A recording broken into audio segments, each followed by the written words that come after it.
Hello बच्चों, कैसे हैं आप लोग। तो एक बार मैं फिर हाजिर हूँ एक्स्ट्रा लेक्चर लेकर। तो अपने सफ़र को आगे बढ़ाने के लिए क्लास स्टार्ट होने से पहले मस्त होके बैठना, चौड़े होके बैठना, एकदम स्ट्रेस फ्री होके बैठना। एक बार फिर तुम्हारे भाई की क्लास है।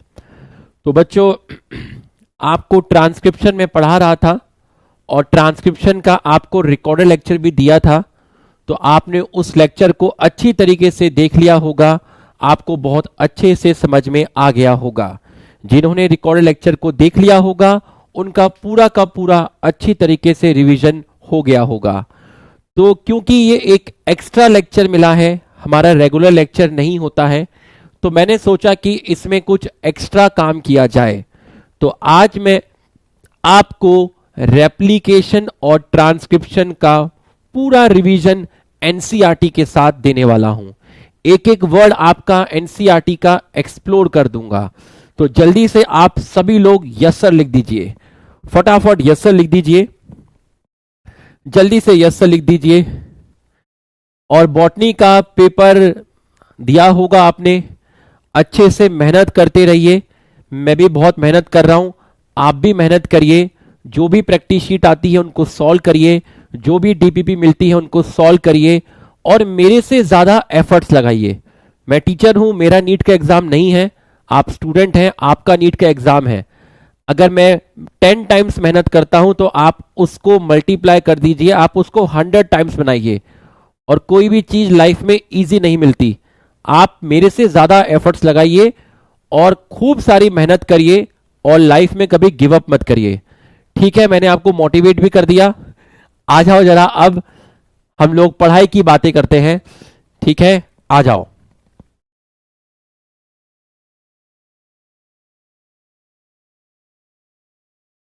पूरा फोकस करना, पूरा का पूरा डीएनए रेप्लिकेशन और ट्रांसक्रिप्शन एकदम टिप्स पे पूरा का पूरा। ठीक है, बहुत बढ़िया, अच्छे मार्क्स हैं, शाबाश। आ जाओ। ठीक है, ठीक है। The machinery and the enzyme. ठीक है, डीएनए रेप्लिकेशन से स्टार्ट करेंगे। In living cell such as E coli the process of replication require a set of catalyst, जिसको आपने बोला एंजाइम। काफी सारे एंजाइम्स चाहिए, सेट ऑफ एंजाइम्स, जिसमें से जो मेन एंजाइम है आपका, जिसको आप बोलते हैं डीएनए पॉलीमरेज। कैसा है? डीएनए डिपेंडेंट, क्योंकि ये एंजाइम डीएनए से डीएनए बनाता है। Since it use as a DNA template to catalyze the polymerization of deoxynucleotide। एक के पीछे एक न्यूक्लियोटाइड जोड़ना, एक के पीछे AMP के पीछे TMP जोड़ दिया, TMP के पीछे GMP जोड़ दिया। इस चीज को बोलते हैं पॉलीमराइजेशन। किसका पॉलीमराइजेशन हो रहा है? डीऑक्सीन्यूक्लियोटाइड। ये सब क्या है? डीऑक्सीन्यूक्लियोटाइड। डीऑक्सी क्यों बोला? क्योंकि इनके शुगर के आपके सेकेंड कार्बन पर ऑक्सीजन नहीं है। This enzymes are highly efficient enzyme as they have to catalyst polymerization of large number of nucleotide in very short time. मतलब अगर मैं आपसे कहूं कि ई कोलाई के अंदर 4.6 इंटू 10 की पावर 6 बेस पेयर, ये इसका डीएनए है। तो बहुत कम समय में आपको इस डीएनए को रेप्लिकेट करना है। तो आपका जो स्पीड होनी चाहिए, वो स्पीड आपकी काफी क्या होनी चाहिए? फास्ट होनी चाहिए। तो आपकी स्पीड काफी फास्ट होनी चाहिए, तभी आप इतने सारे बेस पेयर को रेप्लिकेट कर पाओगे। ई कोलाई दैट हैज 4.6 10 की power base pair, compare it with human whose diploid content is 6.6 into 10 की पावर 9 बेस पेयर। मेरे अगर मैं आपसे पूछूं कि मेरा हैप्लॉयड कंटेंट कितना है, डिप्लॉयड नहीं हैप्लॉयड, तो आपका हैप्लॉइड है 3.3 इंटू 10 की पावर 9 बेस पेयर। अगर मैं पूछूं डिप्लॉइड कितना है तो 6.6 इंटू 10 की power 9 base pair. E coli has, E coli bacteria है, और बैक्टीरिया कैसा होता है? बैक्टीरिया हैप्लॉइड होता है, तो इसमें इतने बेस पेयर हैं। तो E coli complete the process of replication within 18 minute. कितने मिनट में? 18 minute. That means the average rate of polymerization has to be approximately 2000 base pair per second.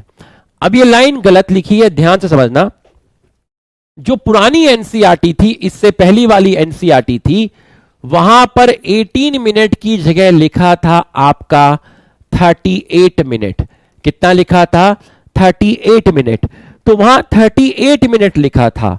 तो अगर आप 38 मिनट के हिसाब से करते हैं, अगर मैं आपसे कहूं कि 38 मिनट के हिसाब से आप अगर करोगे तो 38 मिनट में 4.6 इंटू 10 की पावर 6 बेस पेयर, और अगर मैं कहूं कि इसको सेकंड में कन्वर्ट करना है तो 38 into 60 is equal to 4.6 into 10 की पावर 6 बेस पेयर।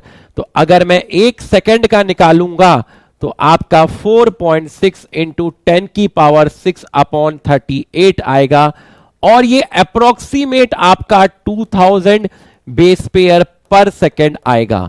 तो ये तब आता है जब आप टाइम लेते हैं। ये देखो भैया एक लिख रहा है page number, God bless you. ठीक है, आ जाओ, आओ फटाफट आ जाओ।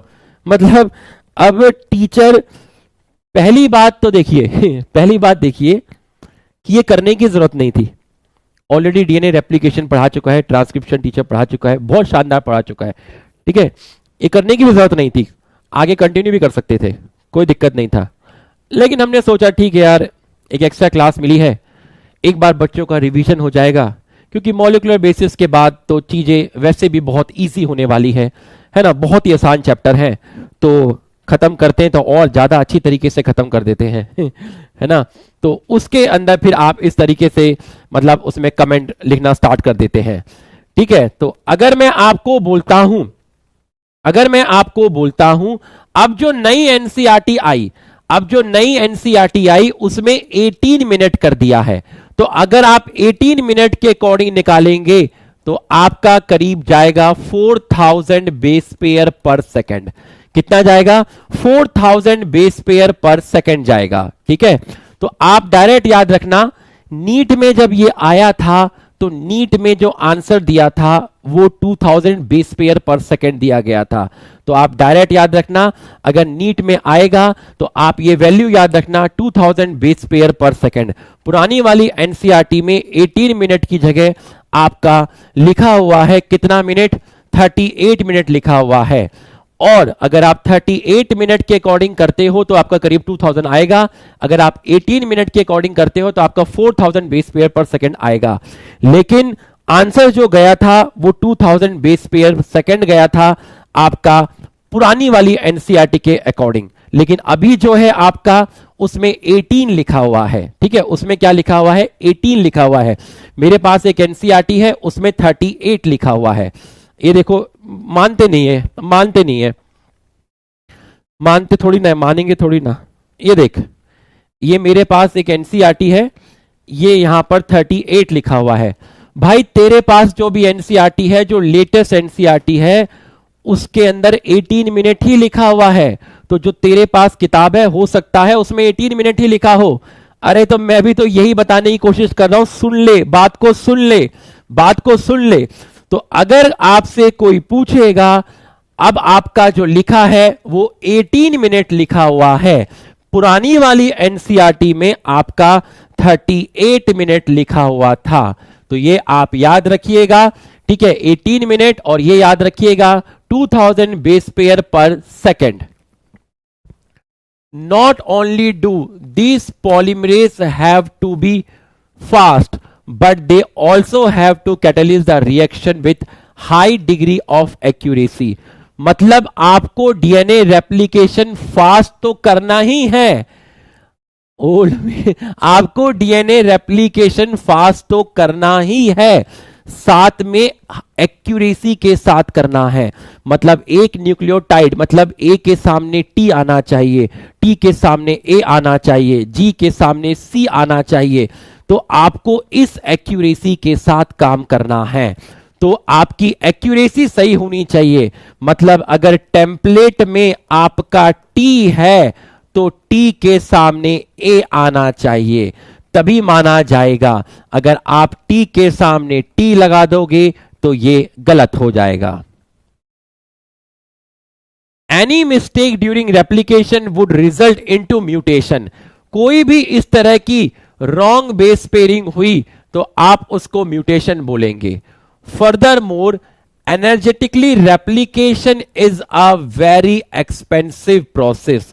क्योंकि आपको मालूम है कि जब आप एक चेन में न्यूक्लियोटाइड ऐड करते हो, आपको मालूम है कि आपने मान लीजिए एएमपी जोड़ा, एएमपी के पीछे आपने क्या जोड़ा, एएमपी के पीछे आपने जोड़ा टीएमपी, टीएमपी के पीछे मान लो सीएमपी, सीएमपी के पीछे मान लो जीएमपी। आया तो था एक्चुअल में कौन, टीटीपी, आया था एक्चुअल में कौन, सीटीपी, आया था कौन, जीटीपी। आए थे 3 फॉस्फेट वाले, बट जुड़े कितने, 1 फॉस्फेट वाले। तो कितने फॉस्फेट निकल गए, 2 फॉस्फेट आपके निकल गए। और ये 2 फॉस्फेट किसका काम करते हैं, ये 2 फॉस्फेट एनर्जी का काम करते हैं। इस एनर्जी की हेल्प से इनके बीच में कौन सा बॉन्ड बनता है, इनके बीच में बनता है फॉस्फोडाइस्टर बॉन्ड। इसका मतलब डीएनए रेप्लिकेशन में एनर्जी कंज्यूम होती है। फिर चाहे मैं हेलिकेस की बात करूं, हेलिकेस की जो एक्टिविटी होती है उसको काम करने के लिए एटीपी चाहिए होता है। इसका मतलब डीएनए रेप्लिकेशन जो होता है वो एटीपी डिपेंडेंट होता है। एक्सपेंसिव प्रोसेस है, क्योंकि एक के पीछे एक न्यूक्लियोटाइड जब जुड़ रहे हैं, पॉलीमराइजेशन हो रहा है, तो बीच में जो बॉन्ड बन रहा है फॉस्फोडाइस्टर बॉन्ड, उस बॉन्ड को बनाने में 2 फॉस्फेट खर्च हो रहे हैं और हेलिकेस एक्टिविटी भी एटीपी डिपेंडेंट होती है। Deoxyribo nucleoside triphosphate serve as a dual purpose. मतलब डीऑक्सीराइबो न्यूक्लियोसाइड ट्राइफॉस्फेट, अगर मैं आपसे कहूं कि ये है एटीपी, तो एटीपी, ठीक है, एटीपी आपका क्या है, एटीपी डीऑक्सीराइबो। डीऑक्सीराइबो क्यों बोला, क्योंकि इसके अंदर शुगर डीऑक्सीराइबोज है। न्यूक्लियोसाइड मतलब शुगर है, बेस है, और इसके साथ जुड़ गया फॉस्फेट, तो डीऑक्सीराइबो न्यूक्लियोसाइड ट्राइफॉस्फेट। तो न्यूक्लियोसाइड में आपकी क्या आ गई, शुगर आ गई और बेस आ गई, और साथ में जुड़ गया फॉस्फेट, तो ये पूरा का पूरा क्या बन गया, न्यूक्लियोटाइड बन गया। आप या तो लिखिए डीऑक्सीराइबो न्यूक्लियोसाइड ट्राइफॉस्फेट, या आप लिख सकते हैं डीऑक्सीराइबो न्यूक्लियोटाइड। कितने काम हैं, 2 काम हैं। पहला काम, पहला ये आया था क्या, एटीपी आया था, लेकिन इस एटीपी में से कितने फॉस्फेट निकल गए, 2 फॉस्फेट निकल गए, तो जुड़ा कौन, एएमपी। कितने फॉस्फेट बाहर निकले, 2। इन्होंने किसका काम किया, एनर्जी। कौन सा बॉन्ड बनवाने में हेल्प की, फॉस्फोडाइस्टर। और इसने क्या काम किया, इसने अपने शुगर का जो थर्ड कार्बन है, कौन सा कार्बन है, थर्ड कार्बन, उस पर जो OH ग्रुप है, उस पे कौन सा ग्रुप है, OH ग्रुप है, वो OH ग्रुप प्रोवाइड किया, किसको प्रोवाइड किया, नेक्स्ट न्यूक्लियोटाइड को। किसको प्रोवाइड किया, नेक्स्ट न्यूक्लियोटाइड को। तो कितने काम हो गए, 2 काम हो गए। हर न्यूक्लियोटाइड, मान लीजिए ये न्यूक्लियोटाइड है, ये आया किस फॉर्म में था, टीटीपी की फॉर्म में। कितने फॉस्फेट बाहर निकल गए, 2। वो 2 फॉस्फेट क्या करेंगे, इनके बीच में फॉस्फोडाइस्टर बॉन्ड बनवाने में हेल्प करेंगे।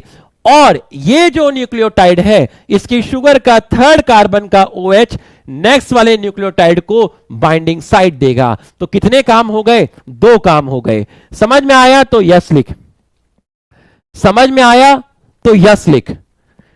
बहुत अच्छे से समझना, एक एक वर्ड एनसीईआरटी का डिकोड करूंगा, बाद में मत कहना एनसीईआरटी एनसीईआरटी, ठीक है, पूरा का पूरा समझ लेना।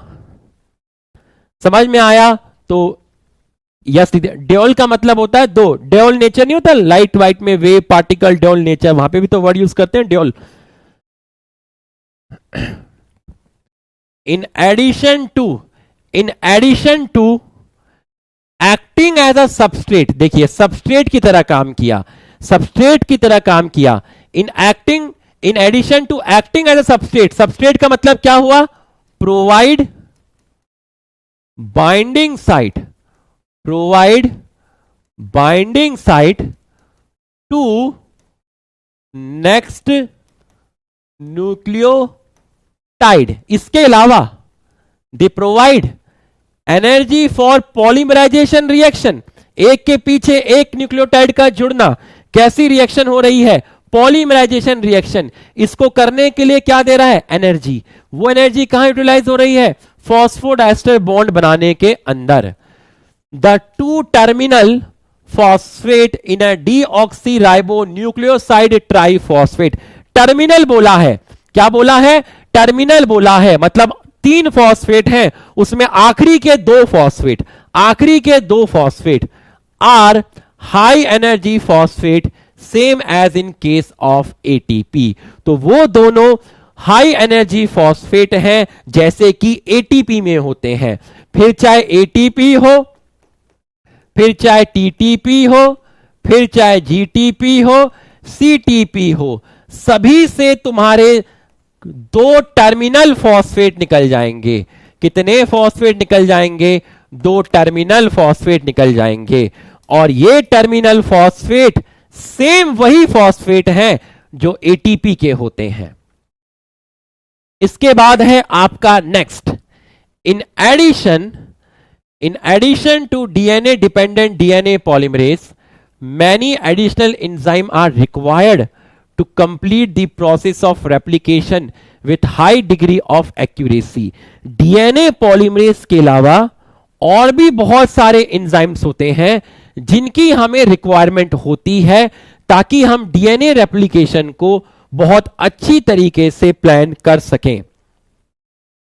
For long DNA molecule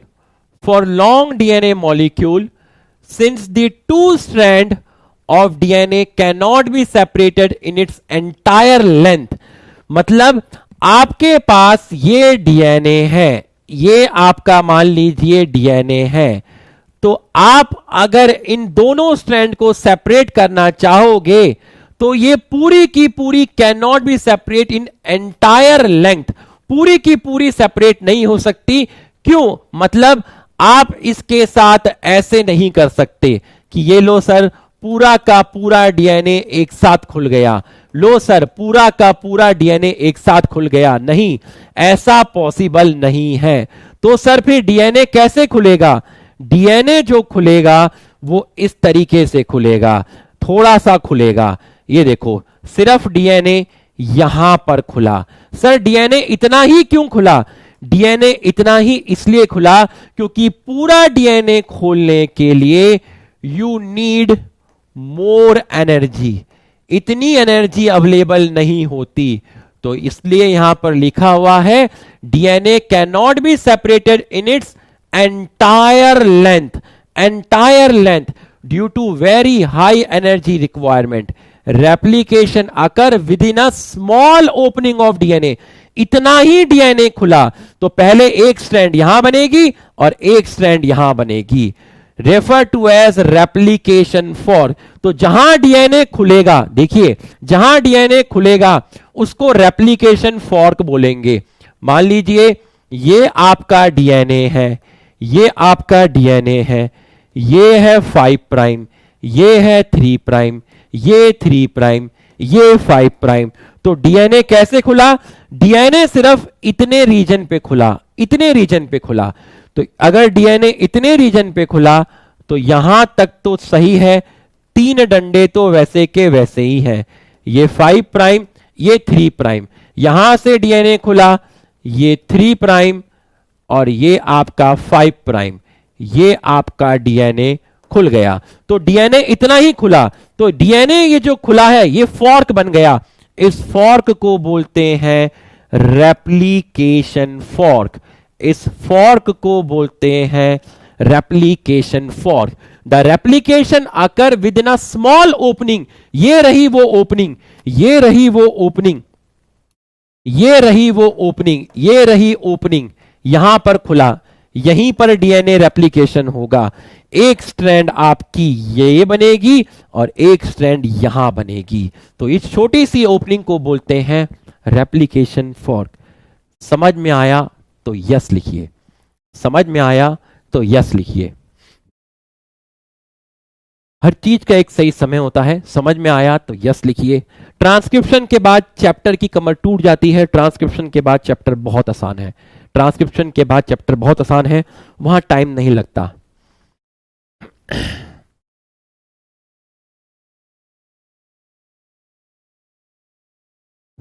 the DNA dependent DNA polymerase catalyse polymerization only in one direction.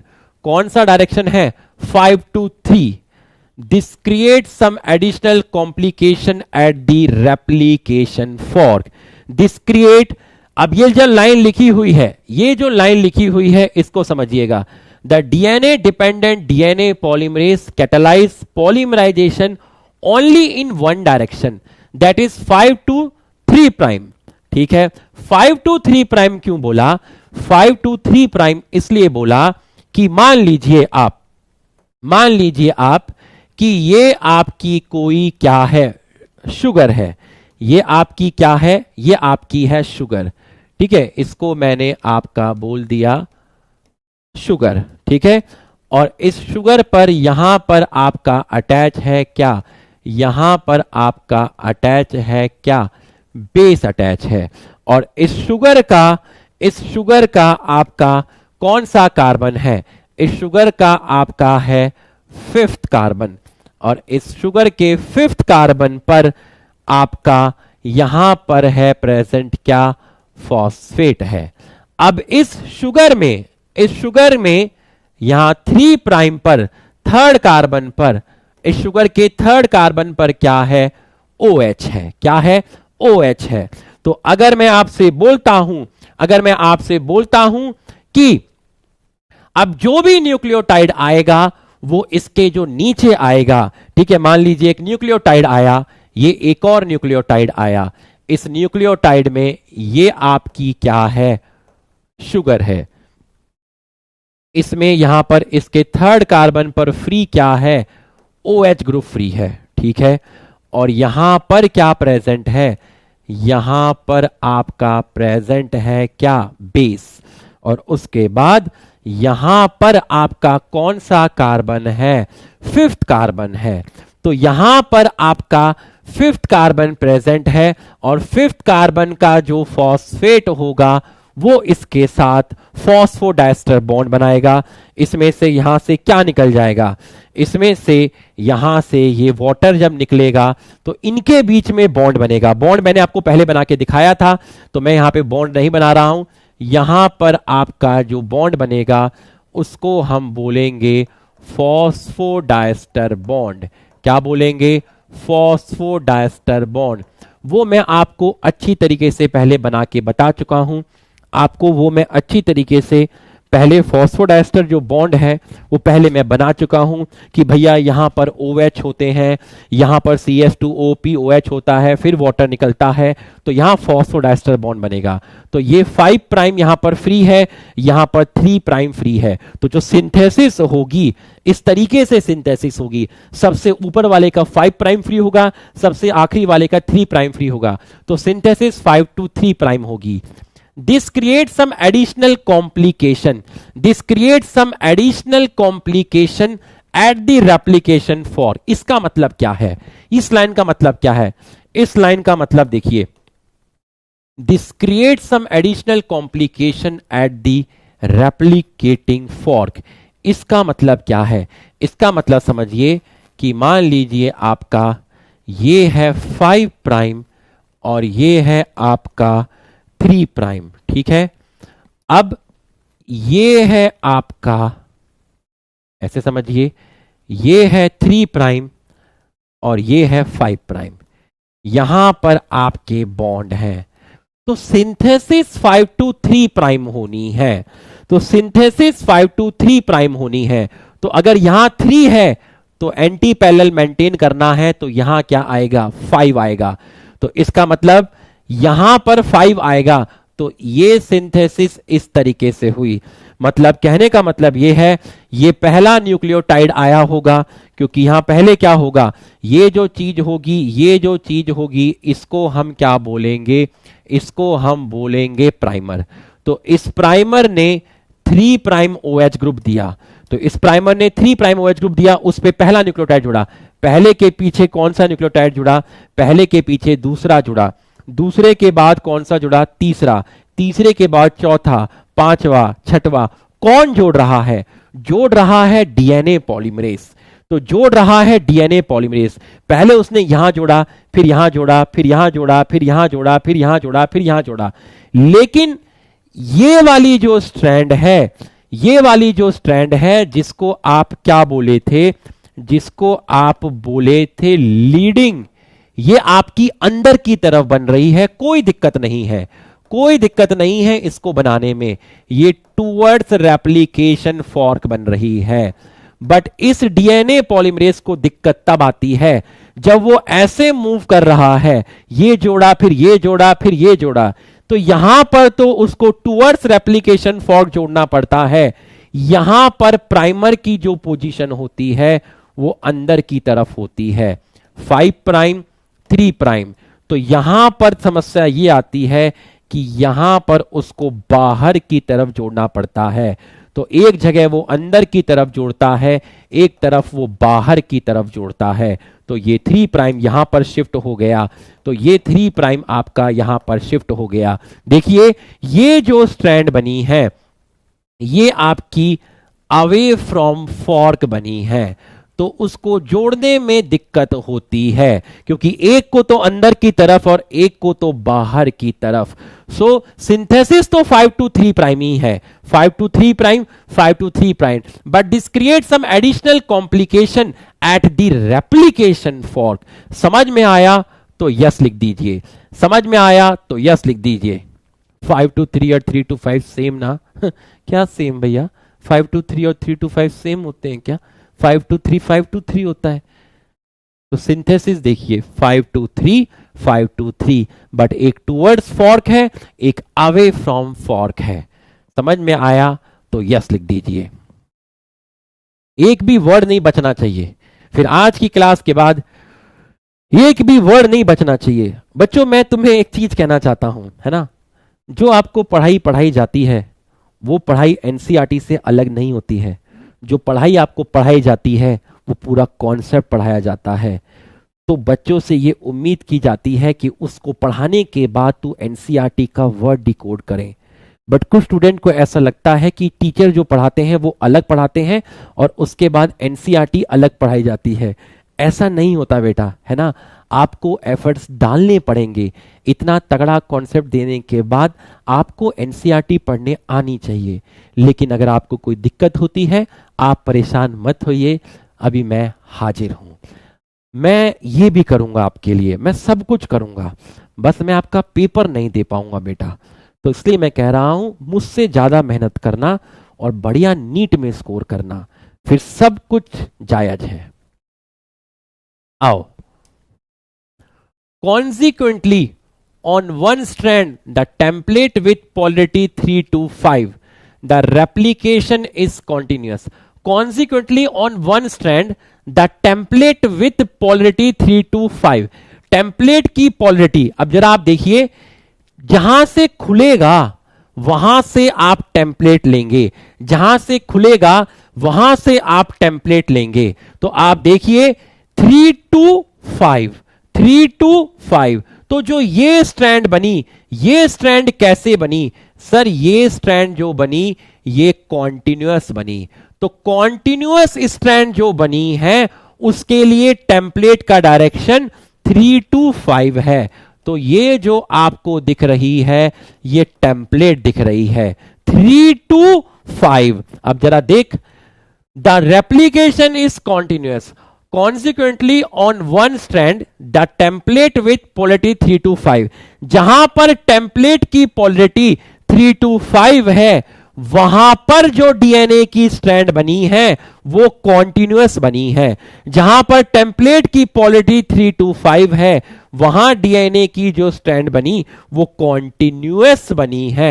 While on the other the template with polarity 5 to 3, जहां पर टेम्पलेट की पोलरिटी 5 to 3 है, ये देखिए 5 to 3, जहां पर टेम्पलेट की पोलरिटी 5 to 3 है वहां जो स्ट्रैंड आपकी बनेगी वो डिसकंटीन्यूअस बनेगी। याद करिए ओकाजाकी फ्रेगमेंट यही तो बनेंगे। अभी तो मैंने सिर्फ इतनी सिंथेसिस की है, सिर्फ इतनी सिंथेसिस की है। अगर मैं इसको दोबारा से खोलूंगा, अगर मैं इसको कॉपी कर लूं और कॉपी करके अगर मैं इसको दोबारा से खोलूंगा, इसको और ज्यादा खोलूंगा, पूरा का पूरा खोलूंगा, इसको पूरा खोलूंगा, तो आप देखिएगा जरा, इसको मैं ब्लू से कर लेता हूं। ये मैंने आपका ब्लू से कर लिया, तो जब मैं पूरा खोलूंगा ये ब्लू अभी खुला और येलो वाला पहले खुला था, येलो वाला पहले खुला था। इसको मैं येलो कर लेता हूं, येलो वाला पहले खुला था। ये हो गया 5, ये हो गया 3, और यहां आपने अभी स्ट्रैंड बनाई थी, ये आपका था क्या, ये आपका था प्राइमर, ये आपका था 5 प्राइम, और इसके सामने आपकी क्या बनी, आपके इसके सामने क्या बने, ये बने थे आपके यहां न्यूक्लियोटाइड, ये पहुंच गया 3 प्राइम। ये देखिए इस तरीके से बने। अब ये स्ट्रैंड खुल गई, यहां से ये खुल गई स्ट्रैंड, तो फिर आपने एक नया क्या लगाया था, प्राइमर लगाया था 5 प्राइम 3 प्राइम, और यहां पर आपकी नई सिंथेसिस हुई थी। याद करिए यहां पर नई सिंथेसिस हुई थी, यहां पर आपके न्यूक्लियोटाइड ऐड हुए थे, ये देखिए। और ये जो थे ये ओकाजाकी फ्रेगमेंट थे। याद करिए ये आपका क्या था, प्राइमर था, ये आपका क्या था, प्राइमर था।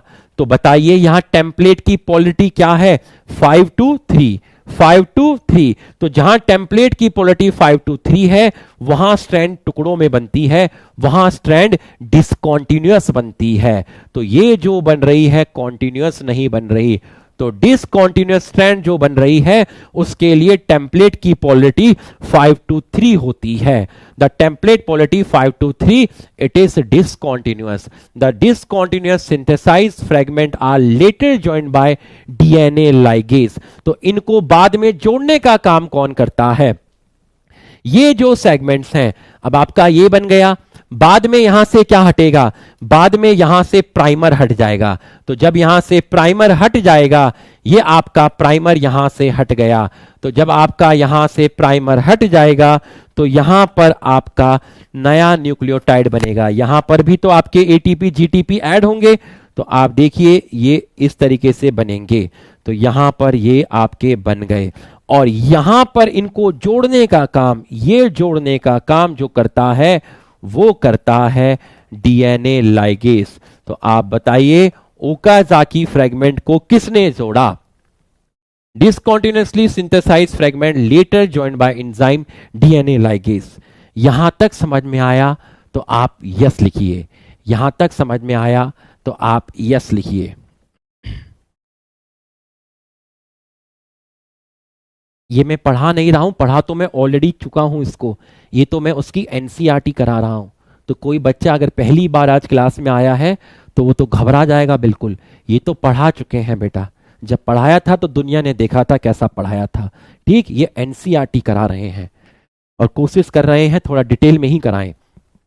तो आप देख सकते हैं यहां पर ये जो स्ट्रैंड बनी है, ये स्ट्रैंड डिसकंटीन्यूअस बनी है, और ये डिसकंटीन्यूअस बनी ओकाजाकी फ्रेगमेंट की फॉर्म में बनी। तो इसके लिए टेम्पलेट क्या है, 5 to 3 है। और ये जो स्ट्रैंड बनी है ये कॉन्टिन्यूअस बनी लीडिंग, इसके लिए टेम्पलेट क्या है, 3 to 5 है। आ जाओ। The DNA polymerase on their own cannot initiate the process of replication.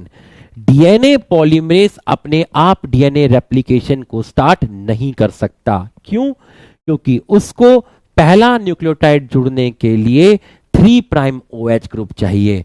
इसका मतलब यह हुआ कि DNA replication does not initiate randomly at any place in DNA.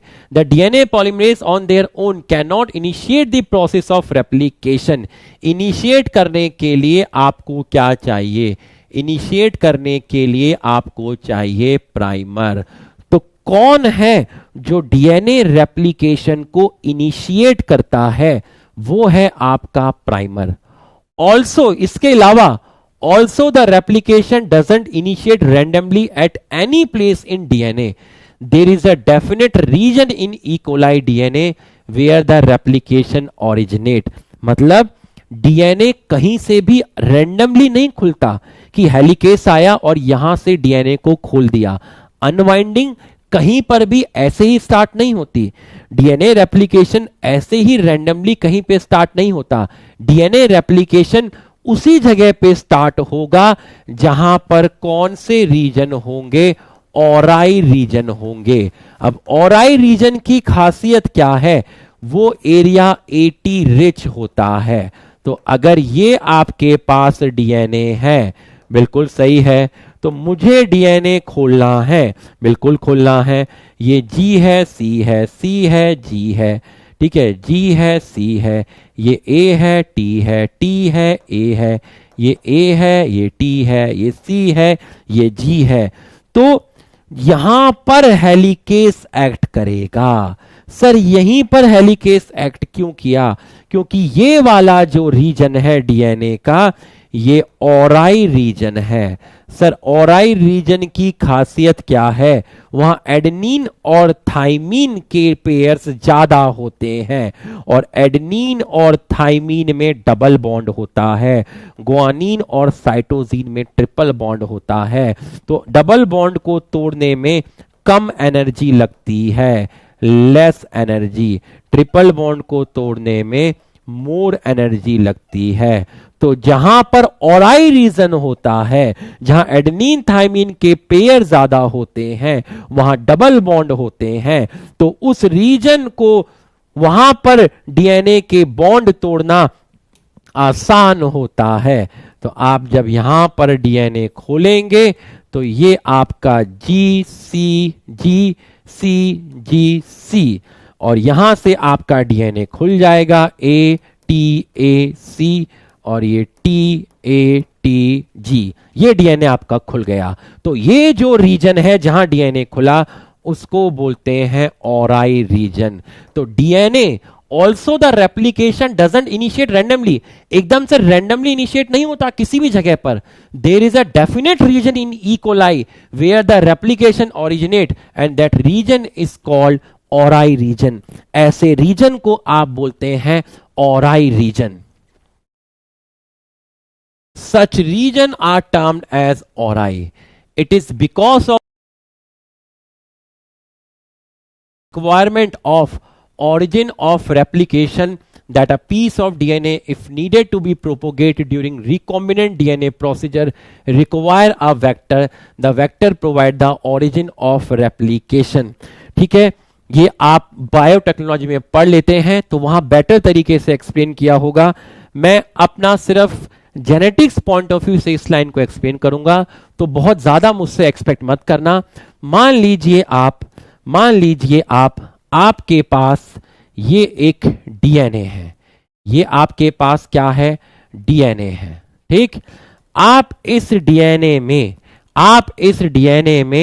ये पर्टिकुलर डीएनए का फंक्शन पता लगाना चाहते हो। तो आपने क्या किया? आपने एक एंजाइम दिया जिसका नाम है रेस्ट्रिक्शन एंडोन्यूक्लियस। आपने एक आपने एक एंजाइम दिया जिसका नाम है रेस्ट्रिक्शन एंडोन्यूक्लियस। इस एंजाइम ने इस डीएनए को कट कर दिया, तो ये डीएनए कट हो गया।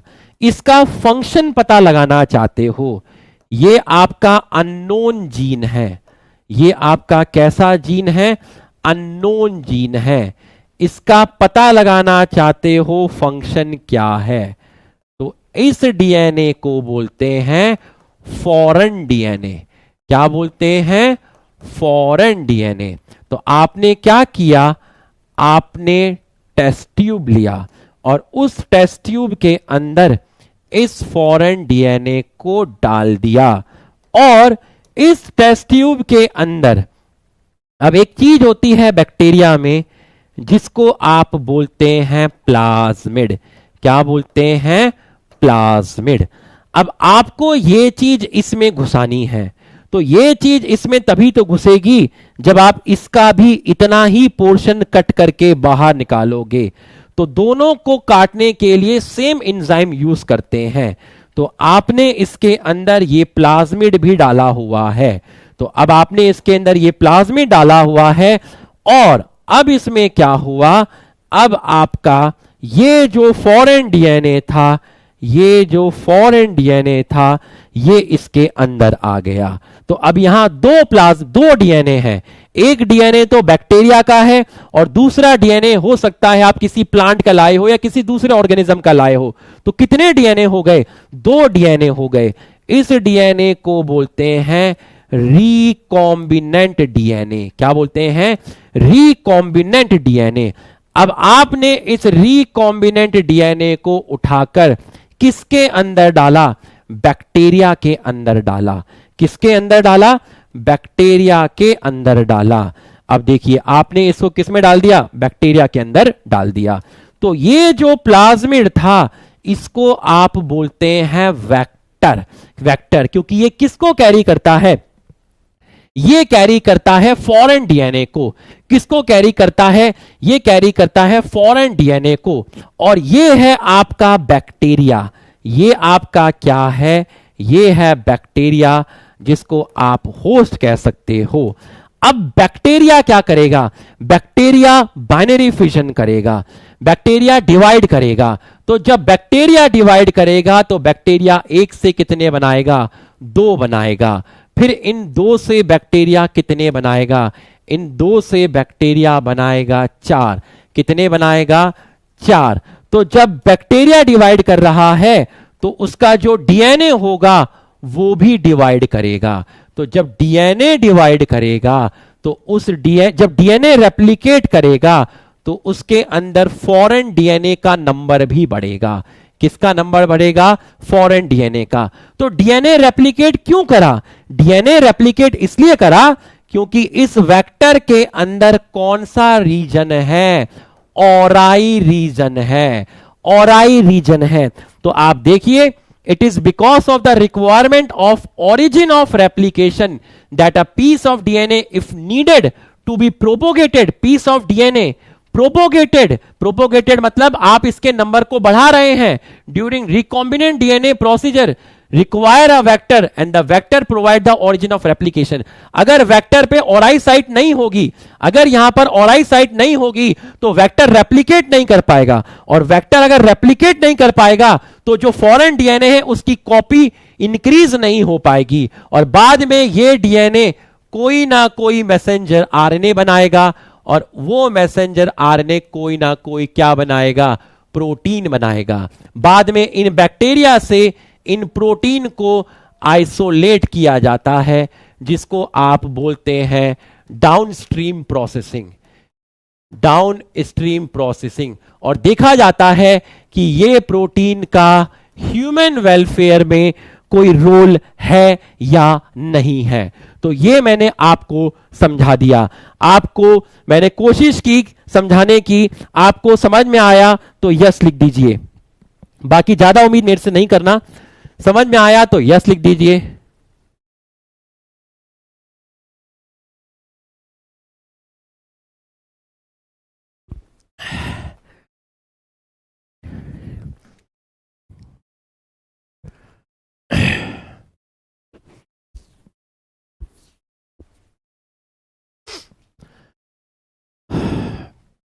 डाउनस्ट्रीम प्रोसेसिंग का मतलब होता है कि उस फॉरेन डीएनए ने अंदर जो भी मटेरियल बनाया वो फॉरेन डीएनए ट्रांसक्रिप्शन करके क्या बनाएगा? मैसेंजर आरएनए बनाएगा। मैसेंजर आरएनए से क्या बनाएगा, प्रोटीन बनाएगा। तो उस प्रोटीन को भाई जेनेटिक इंजीनियरिंग क्या है, उस प्रोटीन को समाज में, सोसाइटी में भी तो लाना है, या बैक्टीरिया के अंदर ही प्रोटीन पड़ा रहेगा। तो बैक्टीरिया से वो प्रोटीन को निकालना, बैक्टीरिया से उस प्रोटीन को निकालना, उस टेक्निक को बोलते हैं डाउनस्ट्रीम प्रोसेसिंग। उस टेक्निक को आप बोलते हैं downstream processing. Further, not every detail of replication is understood well in eukaryote. The replication of DNA takes place at S phase of the cell cycle. Eukaryote में replication आपका S phase में होता है, but बेटा जो prokaryote होता है उसके अंदर सेल साइकिल नहीं होती। प्रोकैरियोट में सेल साइकिल नहीं होती। मतलब जो आप जनरल पढ़ते थे 11वीं क्लास के अंदर कि एक चीज होती है इंटरफेस और दूसरा होता है एम फेस, और एम फेस को आप बोलते थे माइटोसिस। तो बैक्टीरिया के अंदर ना तो इंटरफेस है ना एम फेस है। तो जब बैक्टीरिया में इंटरफेस ही नहीं है, इसका मतलब फिर बैक्टीरिया में एस फेस भी नहीं है। तो बैक्टीरिया माइटोसिस नहीं करता, बैक्टीरिया डिवाइड करता है ए माइटोसिस से। किससे करता है, ए माइटोसिस से। इसके बारे में हमें नहीं पढ़ना। तो ए माइटोसिस से बैक्टीरिया बाइनरी फिजन करता है। तो बैक्टीरिया में जो बाइनरी फिजन होता है वो किससे होता है, वो आपका ए माइटोसिस से होता है। तो बाइनरी फिजन से पहले, prior to binary fission bacteria में डीएनए रेप्लिकेट होता है। तो prior to binary fission bacteria के अंदर आपका डीएनए रेप्लिकेट होता है। यूकैरियोट में तो आप बोल देते हैं कि यूकैरियोट में तो एस फेस में हो गया, बट प्रोकैरियोट में बोलते हैं कि बाइनरी फिजन से पहले हुआ, प्रायर टू बाइनरी फिजन हुआ, मतलब प्रायर टू ए माइटोसिस हुआ। यहां आप interphase, S phase, M phase word use नहीं करते। The replication of DNA and cell division cycle should be highly coordinated, क्योंकि हमें मालूम है कि डीएनए रेप्लिकेशन के बाद आपका डिवीजन होता है। तो अगर हम यूकैरियोट की बात करें, G1 के बाद S में डीएनए रेप्लिकेशन, फिर G2 और फिर आपका प्रोफेस, मेटाफेस, एनाफेस, जिसको आप डिवीजन फेस बोलते हैं। तो ये सब चीजें सीक्वेंस में होती हैं, कोऑर्डिनेशन में होती हैं, रैंडमली नहीं होता। A failure in cell division after DNA replication result in polyploidy, chromosome anomaly। anomaly का मतलब यहां पर हो गया है abnormality। You will learn the detailed nature of origin and the process occurring at site in higher class। बच्चों polyploidy आपको पढ़ाया था, याद करो। polyploidy आपको पढ़ाया था, याद करो। polyploidy आपको पढ़ाया था। क्रोमोसोम के नंबर बढ़ जाते थे, याद करिए। क्रोमोसोम सेट में बढ़ता था। 2n इज इक्वल टू 10 है तो 3n आपका 15 होगा। पॉलीप्लॉइडी म्यूटेशन में आपको कराया था, बहुत अच्छे से कराया था, पूरा का पूरा कराया था। Increase in set of chromosome, शाबाश बेटा। चलो अब जरा सारे लोग जल्दी से दिल बना दीजिए। अगर डीएनए रेप्लिकेशन का एक एक वर्ड आपको समझ में आ गया है तो आप दिल बना दीजिए। ऐसे ही मैं आपको ट्रांसक्रिप्शन उधेड़ के रख दूंगा पूरा का पूरा। तुम घबराना मत, बस मेरे से ज्यादा मेहनत करना और कभी घबराना नहीं। मैं हूं ना, मैं हूं, हमेशा हूं मैं।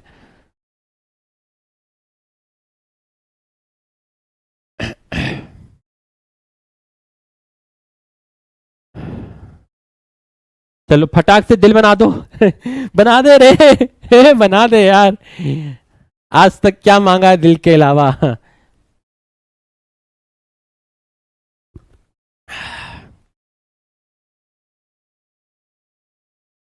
ठीक है, आ गया, समझ में आ गया। तो अब आपको ये चीज समझ में आ गई। अब है नेक्स्ट ट्रांसक्रिप्शन। देखिए, the process of कॉपिंग genetic information from one strand of DNA into RNA. Genetic information क्यों लिखा, जेनेटिक इंफॉर्मेशन ही क्यों लिखा? देखिए, जेनेटिक इंफॉर्मेशन कौन कैरी करता है? जेनेटिक इंफॉर्मेशन का मतलब क्या हो गया? कैरेक्टर, कैरेक्टर कौन कैरी करता है? कैरेक्टर कैरी करता है कौन? कैरेक्टर को कैरी करता है जीन। और जीन किसका पार्ट है? जीन पार्ट है किसका? डीएनए का। तो कोई भी चीज डीएनए से अगर बनेगी, कोई भी चीज अगर डीएनए से बनेगी, इसका मतलब डीएनए की जो इंफॉर्मेशन है, डीएनए में जो इंफॉर्मेशन है वो इंफॉर्मेशन ट्रांसफर हो रही है। किसमें ट्रांसफर हो रही है? एमआरएनए में ट्रांसफर हो रही है। कोई चीज मुझसे बनी, मुझसे ये मार्कर बना, मुझसे बना, मेरे अंदर जी था तो इसके अंदर सी था, तो मेरी इंफॉर्मेशन को ये मैसेंजर आरएनए कैरी कर रहा है। Processing of कॉपिंग genetic information. Genetic information क्यों बोला? जेनेटिक इंफॉर्मेशन मतलब कैरेक्टर, कैरेक्टर को कैरी करते हैं जीन। जीन किसका पार्ट है? डीएनए। और डीएनए में क्या है? इंफॉर्मेशन। ठीक है, इंफॉर्मेशन। तो डीएनए से क्या बना? एमआरएनए। तो इंफॉर्मेशन डीएनए से कहां गई?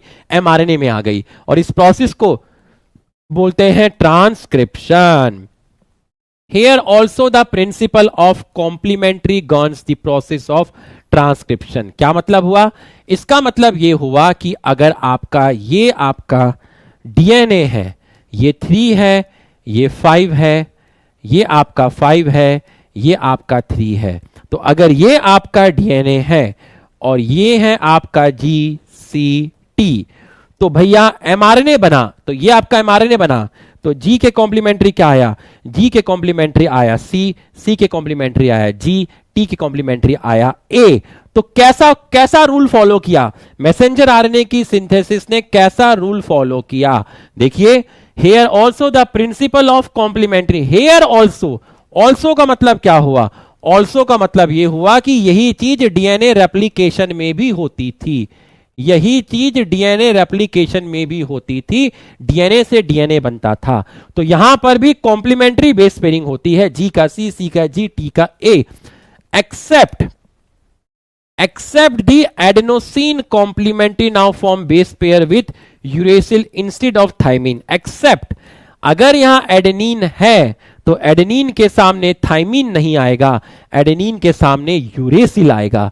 Accept the adenosine complement now form base pair with uracil instead of thymine, क्योंकि आरएनए में यूरेसिल होता है, आरएनए के अंदर थाइमिन नहीं होता।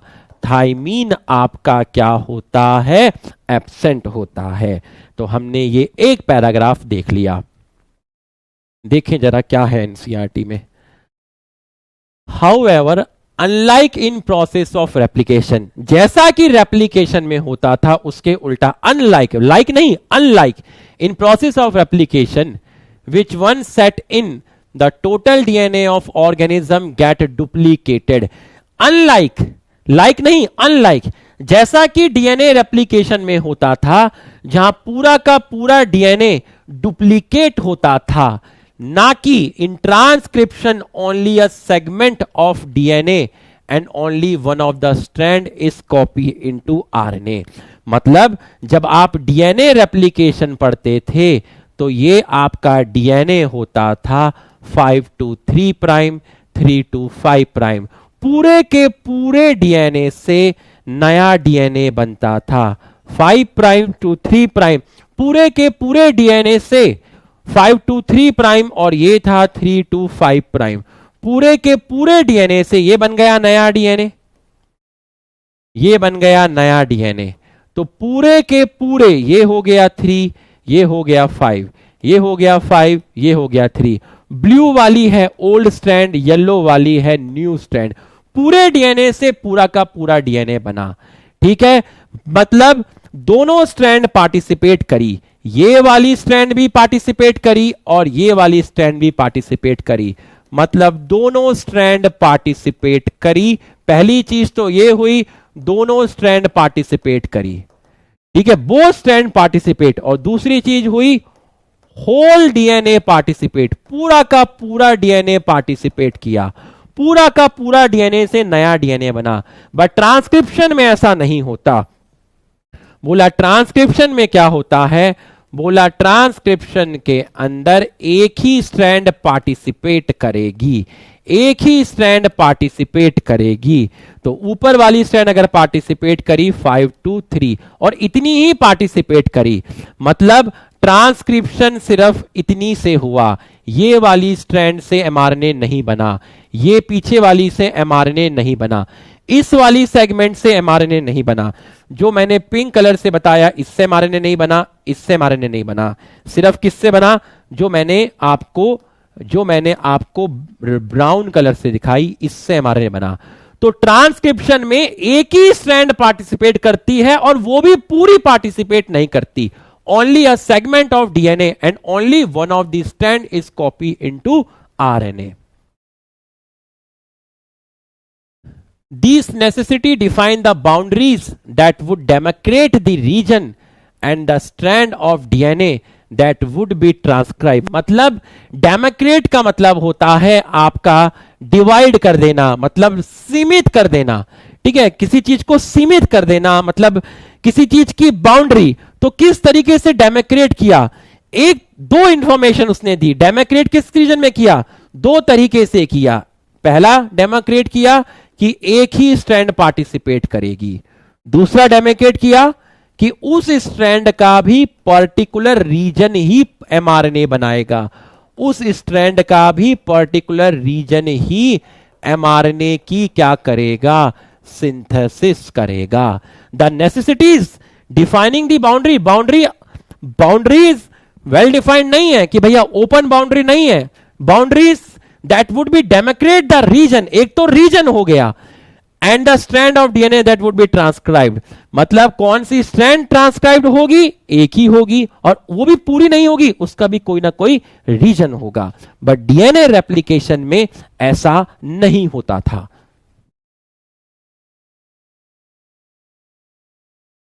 Why both these strands are not copied during transcription has a simple answer। दोनों स्ट्रैंड से एमआरएनए क्यों नहीं बनता? First, if both strand act as a template, अगर दोनों स्ट्रैंड से टेम्पलेट बनेगा, both strand act as a template, they would code for RNA molecule with different sequence.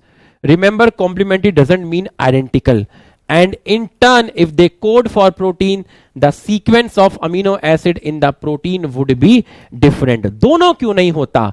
मान लीजिए ये एक स्ट्रैंड है 3 to 5 और ये है आपकी दूसरी स्ट्रैंड 5 to 3।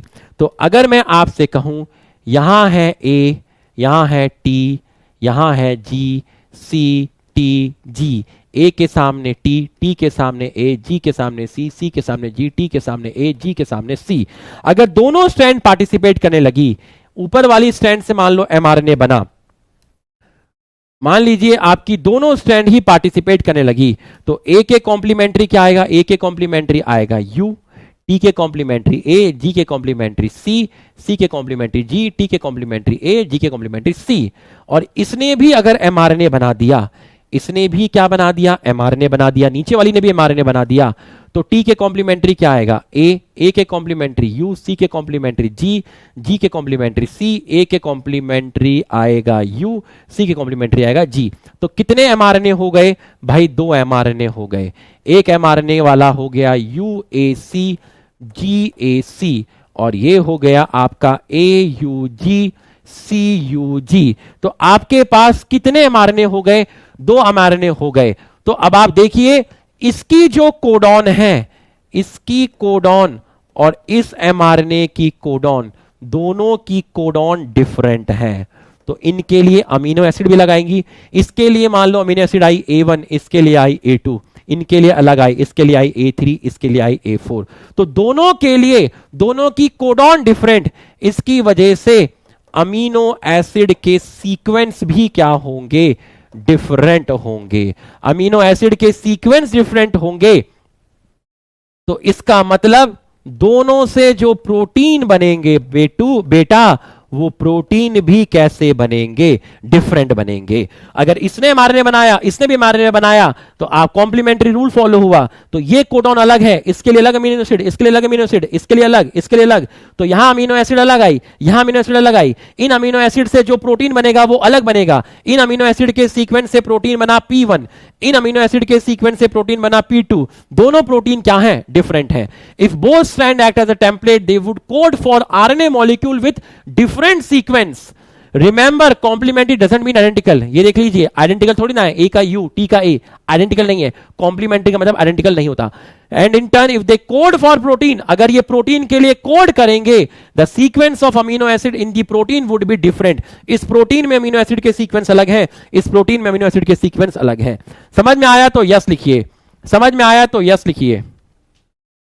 चैट मत कीजिए, है ना, चैट मत कीजिए, पढ़ाई पे ध्यान दीजिए बेटा, पढ़ाई पे ध्यान दीजिए। आपके मम्मी पापा दूसरे कमरे में बैठे हुए हैं और वो आपको डिस्टर्ब नहीं कर रहे हैं, क्योंकि आप हेडफोन लगा के पढ़ाई कर रहे हैं और उन्हें लग रहा है कि आप हेडफोन लगा के पढ़ाई कर रहे हैं, आपने लैपटॉप खोला हुआ है। और प्लीज़ ऐसा मत करिए कि वो आए तो आप फिर मिनिमाइज कर दीजिए। वो बहुत उम्मीद से आपके कमरे में नहीं आ रहे हैं, क्योंकि वो आपको डिस्टर्ब करना नहीं चाहते हैं। तो एक बार इस चीज़ की गरिमा बनाए रखिए, ठीक है। चैट, अननेसेसरी चैट मत करिए, वो आपको डिस्टर्ब नहीं कर रहे हैं, समझ रहे हैं। वो आपका दरवाजा भी नॉक करना पसंद नहीं करते हैं। आपके कमरे में पानी की बोतल रख देते हैं, पहले से ही खाना पीना सब पहुंचा देते हैं। आपका दरवाजा भी झुकाया होगा। जिन लोगों के घर में हेडफोन नहीं है, कि सर की आवाज़ बहुत तेज है, बाहर जा रही होगी, कहीं दूसरे कोचिंग के बच्चे पढ़ के ना चले जाएं, तो वो आपको डिस्टर्ब नहीं कर रहे हैं। और आप फिर देखो, चैट मत करो, है ना। Hence, one segment of DNA would be coding for two different protein. इसका मतलब ये हो गया, hence one segment of DNA would be coding for two different protein. तो आप देख लीजिए, एक ही DNA से आपके दो अलग अलग प्रोटीन बन रहे हैं। यहां से अलग प्रोटीन बनेगा और यहां से आपका अलग प्रोटीन बनेगा।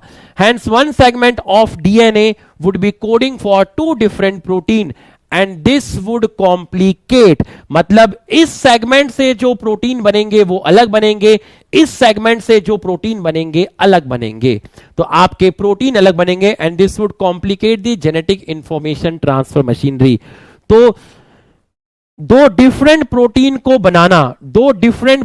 को बनाना इजी नहीं होता, ये कॉम्प्लिकेट कर देता है उस मशीनरी को जो मशीनरी प्रोटीन सिंथेसिस में इन्वॉल्व होती है। वहां पर भी बहुत सारे एटीपी की जरूरत होती है, काफी सारे एंजाइम्स की जरूरत होती है, तो वो सारी मशीनरी कॉम्प्लेक्स हो जाएगी। Second, the two RNA molecule if produced simultaneously would be complementary to each other, hence would form a double stranded RNA. This would prevent RNA from being translated into protein and the exercise of transcription would become a futile one. देखिए, इसका मतलब समझिए, अगर आपने messenger RNA बनाया, अब तो आप ये लाइन समझ गए होंगे।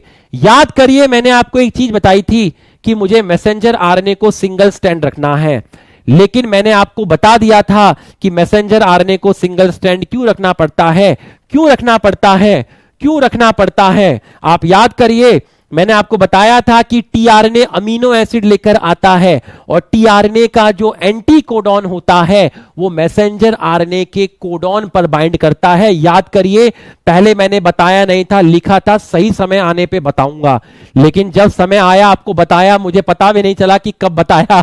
देखिए, मैंने आपको बताया था, ठीक है। जैसे मान लीजिए ये है आपका 3 प्राइम, ये है 5 प्राइम, एक है 3 प्राइम, एक है 5 प्राइम, और ये है आपका 5 प्राइम, ये है आपका 3 प्राइम। यहां से मान लीजिए यहां है आपका GCG, यहां है CGC, तो यहां से जो mRNA बना वो mRNA क्या हो गया, C हो गया, ये G हो गया, ये C हो गया।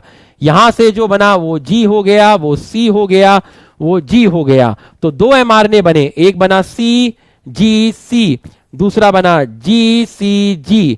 तो एक mRNA ये बना और एक mRNA ये बना। तो आप देख लीजिए, कहीं ऐसा ना हो कि इनके बीच में कॉम्प्लीमेंट्री बेस पेयरिंग हो जाए और हम देखते रहें। मतलब कहीं ऐसा ना हो कि मैसेंजर आरएनए हो जाए बिकम डबल स्ट्रैंड।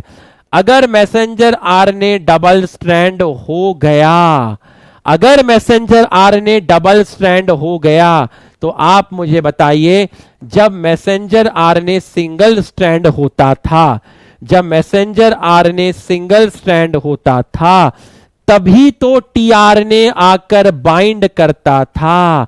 ये टीआरएनए क्या लेके आता था? टीआरएनए अमीनो एसिड लेके आता था। तो टीआरएनए की क्या, टीआरएनए की एंटीकोडॉन किस पे बाइंड करती थी? टीआरएनए की एंटीकोडॉन मैसेंजर आरएनए के कोडॉन पर बाइंड करती थी।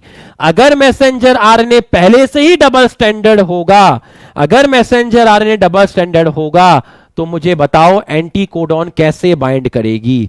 Anticodon of tRNA not able to bind at codon. अगर ये डबल स्टैंडर्ड हो जाएगा मैसेंजर आरएनए, तो टीआरएनए की एंटी कोडॉन कहां बाइंड करेगी? मैसेंजर आरएनए को सिंगल स्टैंडर्ड रखना है ताकि टीआरएनए की एंटी कोडॉन मैसेंजर आरएनए के कोडॉन के साथ कॉम्प्लीमेंट्री बेस पेयरिंग करके बाइंड कर सके।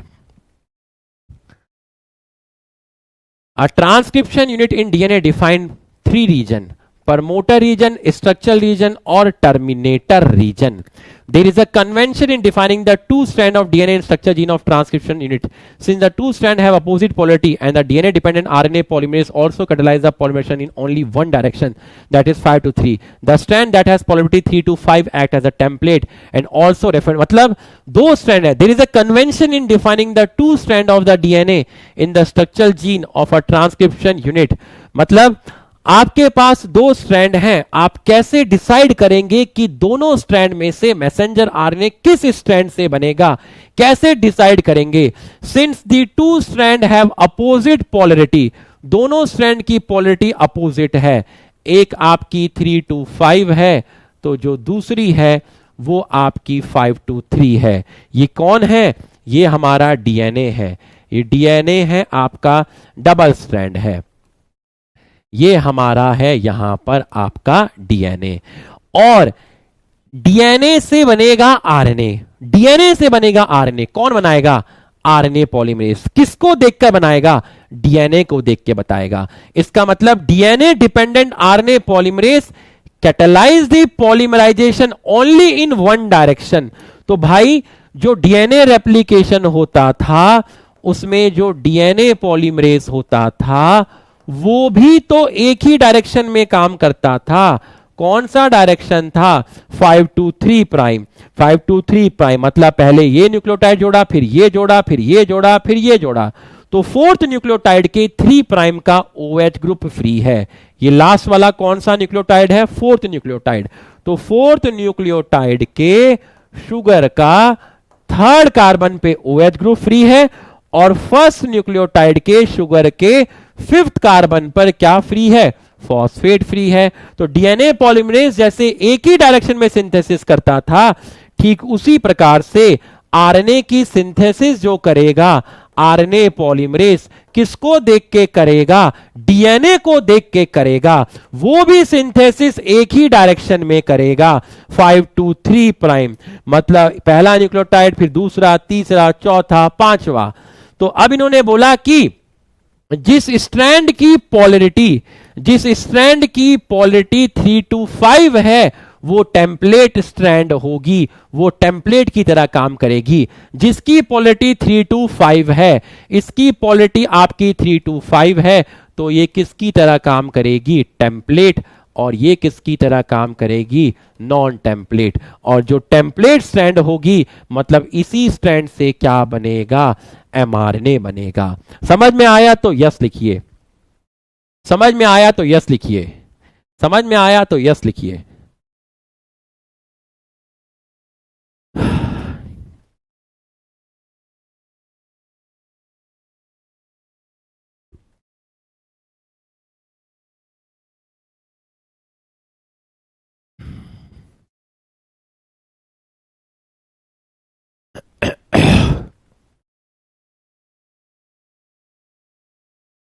The other strand which has the polarity 5 to 3 and the sequence same as RNA except thymine at the place of uracil is displaced during transcription. Strangely, this strand which doesn't code for anything is referred as coding strand. तो ये वाली strand जिसकी polarity 5 to 3 prime है और जिसके sequence मतलब इसके जो सीक्वेंस हैं वो सेम है as in RNA except RNA में क्या होगा, यूरेसिल होगा और नॉन टेम्पलेट स्ट्रैंड में यूरेसिल की जगह क्या होगा, आपका थाइमीन होगा। मतलब यहां थाइमीन होगा, यहां यूरेसिल होगा और इस स्ट्रैंड को बोलते हैं आप कोडिंग स्ट्रैंड। तो वो स्ट्रैंड जिसके सीक्वेंस, वो वाली स्ट्रैंड देखिए, ये है 3 to 5, ये है 5 to 3, यहां पर है आपका CGC। ऊपर वाली स्ट्रैंड को क्या बोला, टेम्पलेट, नीचे वाली को नॉन टेम्पलेट। 3 to 5 वाले से क्या बना, mRNA बना। तो ये हो गया 5, ये हो गया 3, G के कॉम्प्लीमेंट्री C के कॉम्प्लीमेंट्री G के कॉम्प्लीमेंट्री C। ठीक है, एक चीज और रख लेते हैं यहां पर, यहां एडेनिन रख लेते हैं, यहां थाइमीन आ जाएगा। तो A के कॉम्प्लीमेंट्री क्या आएगा, A के कॉम्प्लीमेंट्री आएगा U। तो वो स्ट्रैंड जिसके सीक्वेंस mRNA, ये क्या बना, ये mRNA बना। तो वो स्ट्रैंड जिसके सीक्वेंस mRNA जैसे होते हैं, सेम होते हैं, उस स्ट्रैंड को बोलते हैं coding strand. Except thymine at the place of uracil, thymine की जगह क्या मिलेगा, यूरेसिल मिलेगा और ये स्ट्रैंड प्रोटीन के लिए कोड नहीं करती। इसको आप बोलते हैं coding strand,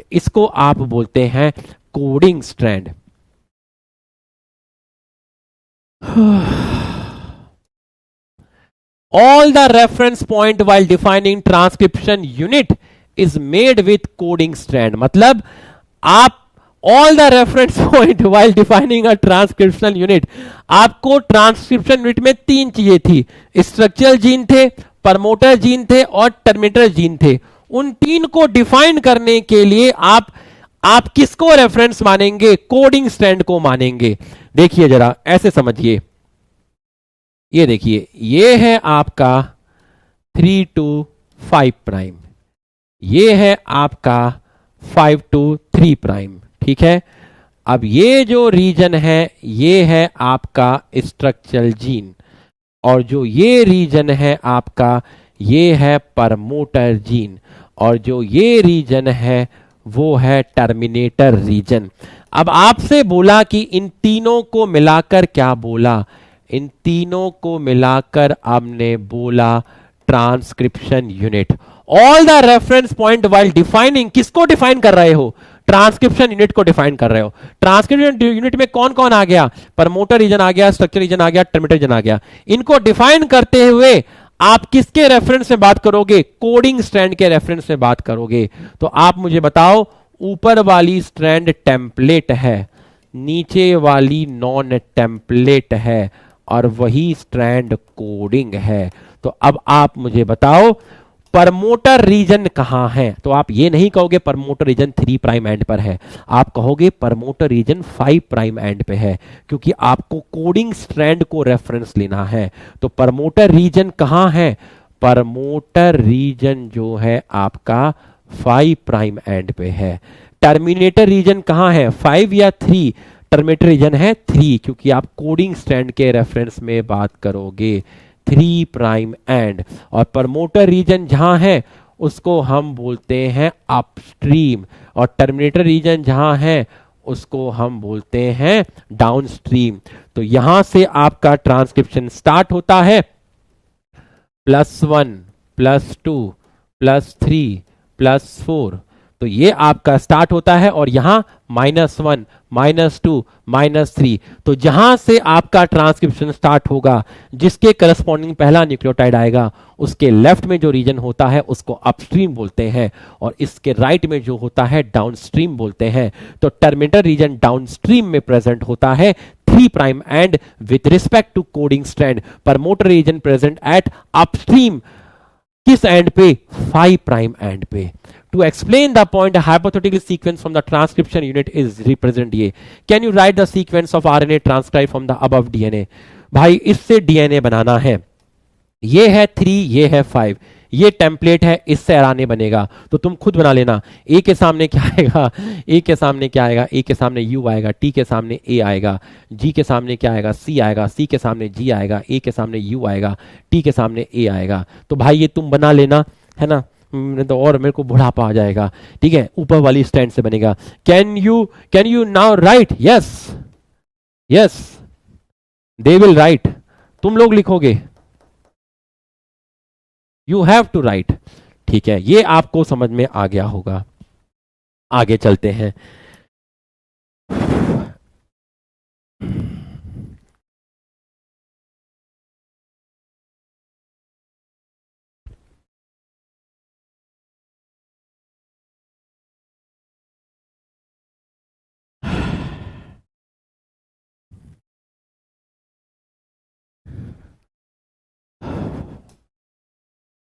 Promoter and terminator flank the structural gene in a transcription gene. Flank मतलब होता है लटके होना, किस दोनों तरफ से कवर होना। ठीक है, promoter and terminator flank the structural gene. तो स्ट्रक्चरल जीन के साइड में कौन लटका हुआ है? प्रमोटर। यहां कौन लटका हुआ है? टर्मिनेटर। तो the promoter and terminator flank the structural gene in a transcription unit. The promoter is said to be located towards 5 prime end upstream. ये देख लीजिए, प्रमोटर 5 प्राइम एंड अपस्ट्रीम और टर्मिनेटर डाउनस्ट्रीम में कहां पर? 3 prime end of structural gene. The reference is made with respect to polarity of coding strand. It is DNA sequence that provide binding site. It is a DNA sequence that provide binding site for RNA polymerase, and it is the presence of promoter in a transcription unit that also define the template and coding strand by switching its position with terminator region. The definition of coding. Wow, wow, कितनी बढ़िया line लिखी है, देखिए। It is the DNA sequence that provide binding site for RNA polymerase. ठीक है, DNA के वो कौन से सीक्वेंस हैं जहां पर आरएनए पॉलीमरेज बाइंड करता है? कौन से सीक्वेंस हैं जहां पर आरएनए पॉलीमरेज बाइंड करता है? Promoter region. तो प्रमोटर रीजन मेरे सिर पे तो है नहीं, प्रमोटर रीजन किसके हैं? डीएनए के हैं। तो डीएनए में जो प्रमोटर रीजन होते हैं, डीएनए के जो प्रमोटर रीजन वाले सीक्वेंस होते हैं, वहीं पर आरएनए पॉलीमरेज बाइंड करता है। तो ये लाइन तो बच्चे को समझ आ जाती है, इसमें तो दिक्कत नहीं है। It is the DNA sequence that provide binding site for RNA polymerase. कौन से सीक्वेंस है वो सीक्वेंस है प्रमोटर। अच्छा, यहां लिखा हुआ है, and it is the presence of promoter in a transcription unit that also define the template. तो डीएनए के वो सीक्वेंस जहां आरएनए पॉलीमरेज बाइंड करेगा उसको प्रमोटर बोलते हैं। और यही गुदड़ी का लाल, यही promoter, presence of promoter in transcription unit also define the template और कोडिंग स्ट्रैंड। प्रमोटर ही डिसाइड करेगा कौन सी स्ट्रैंड टेम्पलेट होगी, कौन सी कोडिंग होगी। कैसे कैसे कैसे? देखिए कैसे, क्रिश कैसे, देखिए क्रिश के डीएनए से एंटीडोट बनाएंगे। देखो जरा, ये है आपका, देखिएगा ध्यान से देखिएगा। मान लो ये मैंने लिखा 3 to 5, ठीक, और ये मैंने लिखा 5 to 3। ये है आपका प्रमोटर रीजन, ये है टर्मिनेटर रीजन। ठीक है, 3 to 5 प्रमोटर रीजन और टर्मिनेटर रीजन। ठीक है, अब मैंने क्या किया? स्विच कर दिया। देखिए 3 to 5 और 5 to 3। तो ध्यान से समझिएगा, मैंने प्रमोटर और टर्मिनेटर को स्विच कर दिया। ये देखिए, ये मैंने स्विच कर दिया, ये हो गया टर्मिनेटर, ये हो गया प्रमोटर। तो अब आप मुझे बताओ, मैंने आपको बताया था कि जब भी आपको mRNA बनाना है, आप एक लाइन खींच दो, उस लाइन का 3 प्राइम एंड टर्मिनेटर की तरफ होना चाहिए।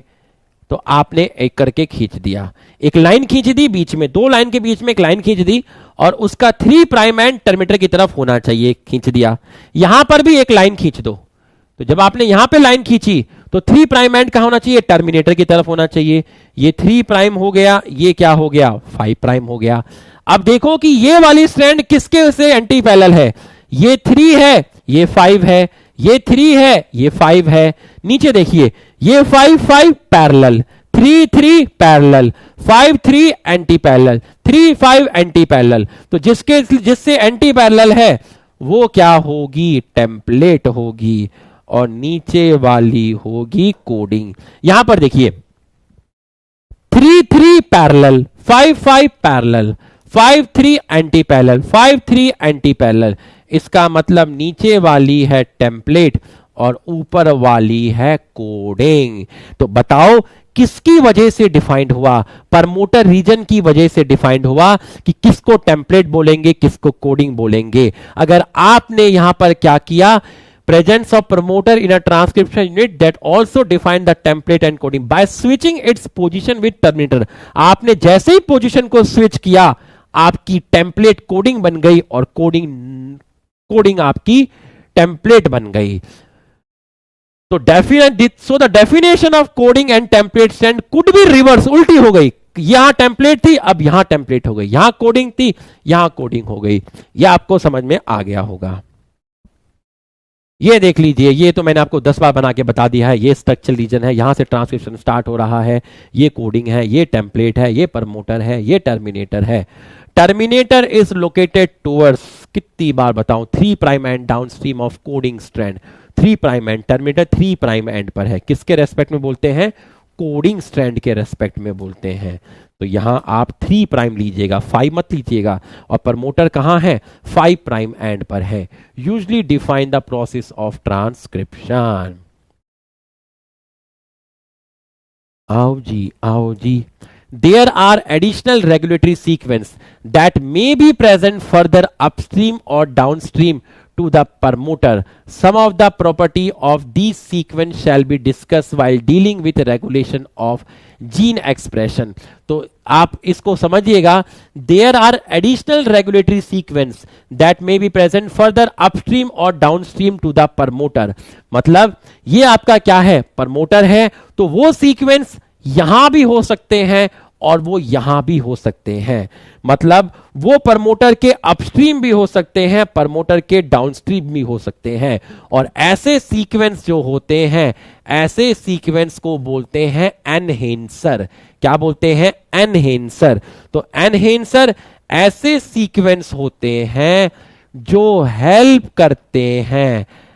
करते हैं कि आरएनए पॉलीमरेज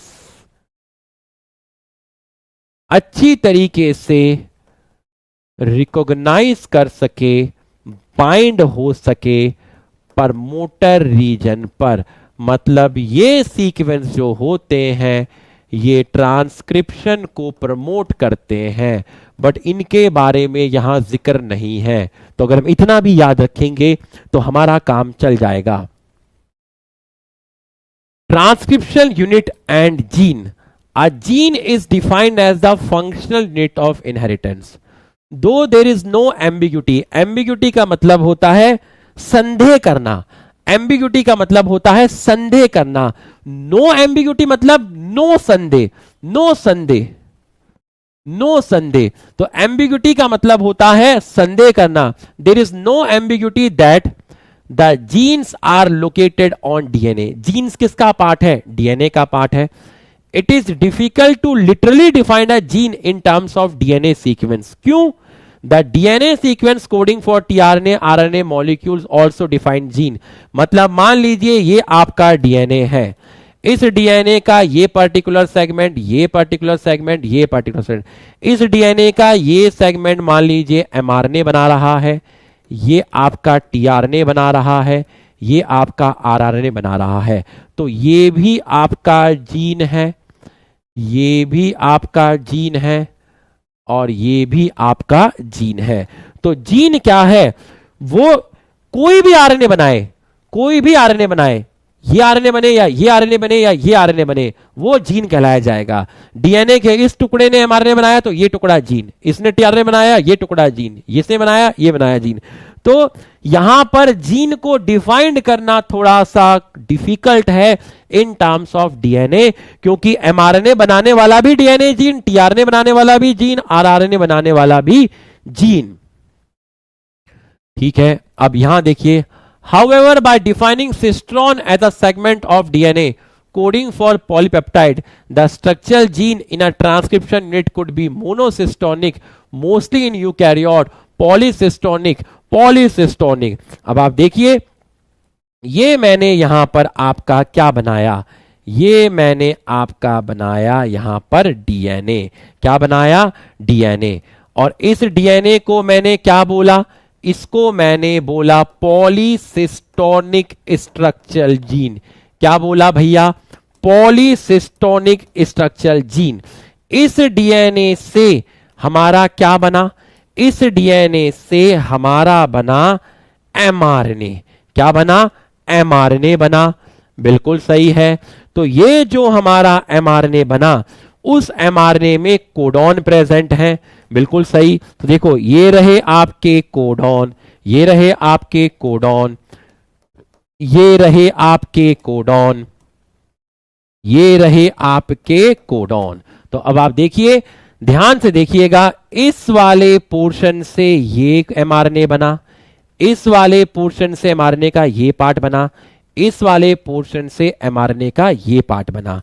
तो अब आप देखिए, ये कोडॉन, एमआरएनए में ये जो कोडॉन है, इसके लिए अमीनो एसिड आई मान लीजिए, कौन सी आई? A1I। इसके लिए आई A2I, इसके लिए आई कौन सी? A3I, इसके लिए आई A4I, इसके लिए आई कौन सी? A5, इसके लिए आई कौन सी? A6।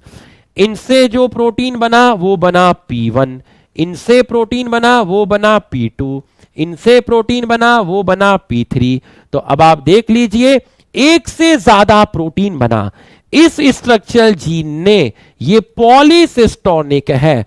पॉली का मतलब होता है मोर देन वन, सिस्ट्रॉन का मतलब होता है segment of DNA which form protein, segment of DNA which form protein. तो ऐसा लगता है यहां पर एक से ज्यादा सिस्ट्रॉन है। इस वाली सिस्ट्रॉन ने ये प्रोटीन बनाया, इस वाली सिस्ट्रॉन ने ये प्रोटीन बनाया, इस वाली सिस्ट्रॉन ने ये प्रोटीन बनाया। क्योंकि सिस्ट्रॉन किसका पार्ट है? सिस्ट्रॉन डीएनए का पार्ट है। तो एक से ज्यादा प्रोटीन बना, पॉलीसिस्टोनिक। ऐसा आपका होता है कहां पर?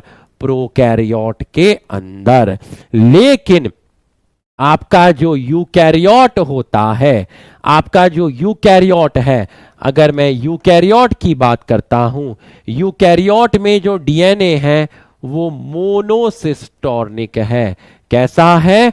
मोनोसिस्टोनिक है। तो इस डीएनए से मोनोसिस्टोनिक स्ट्रक्चरल जीन, मतलब मोनो का मतलब वन, मतलब यहां कितनी सिस्ट्रॉन? मतलब यहां एक सिस्ट्रॉन। अगर यहां 3 सिस्ट्रॉन है, एक से ज्यादा, तो यहां 3 प्रोटीन बने, 3 प्रोटीन बने। यहां डीएनए है, तो इस डीएनए से क्या बनेगा? इस डीएनए से बनेगा एमआरएनए।